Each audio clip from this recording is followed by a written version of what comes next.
Assalomu alaykum azizlar. Biz hozir aboylar haqida gaplashib o'tamiz. Sababi ko'p joyga shu guvoh bo'lyapmiz. Aboy sotib olayotgan payt e'tibor berishmaydi. Uy deganlari yo'q boshqa. Masalan, sababini aytib o'taman. Sababi mana partiyasi bo'ladi. Mana shu partiya 60-80-16 bo'lsa, mana keyingisi ham 60-80-16 bo'lishi kerak. Mana 7 ta aboy olganmiz biz. Mana shu xonani. Nasib bo'lsa bir xil hammasi.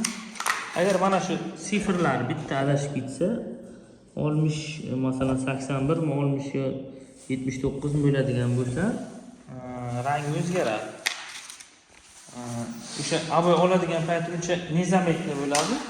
Keyin aboyni yopishtirib boshlagandan keyin devorga ikki xilda ko'rinib qolishi mumkin, masalan. Agar juda iloj bo'lmagan hollarga bitta bu devorga ishlatib, keyingisini masalan o'ng tomonda devor ishlatsa bo'ladi. Imkon darajasida e'tibor beringlar deyamiz. Mana bunday partiyasi bilan. Mana 60-80-16 hammasi bir xil bo'ladi. Mana shunday e'tibor berasizlar, nasib bo'lsa foydali videolarni chiqarib boramiz. Endi patologiya 250 ming 1 metr kvadrat usta haq material bilan bo'lgan. Viloyatga bo'lsa 300 ming so'm. Bu Qashqadaryoda. Aboyimiz 50 ming, 60 ming devor holatiga qarab qilib beramiz. Kecha shikoyatlarni qilib, guruh ko'rib ketganmiz. Bugun 13-iyun. Nasib bo'lsa boshladik. Havo issiq, o'shanga qaramay eshikni ochib qo'yganmiz. Ikkita deraza yopiq. Dimlatib aboy yopishtiramiz. Kuzatib boringlar, Xunoman TV Instagramga o'tib qo'yinglar. Har kunlik video chiqarib boramiz. Sizlar uchun foydali. Xursand bo'lamiz. Obuna bo'lib, like bosib, o'sha fikrlarni yozib tursangizlar.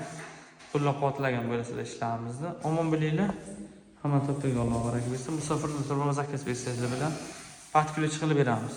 Devorlarni shkatilka urib, aboy, laminat, patolog hammasi nasib bo'lsa.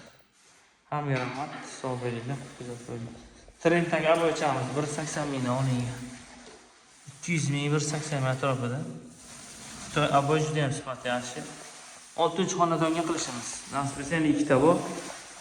Mana shu aboyni o'zidan olgan jemchug svit qilib beramiz, kuzatib boringlar.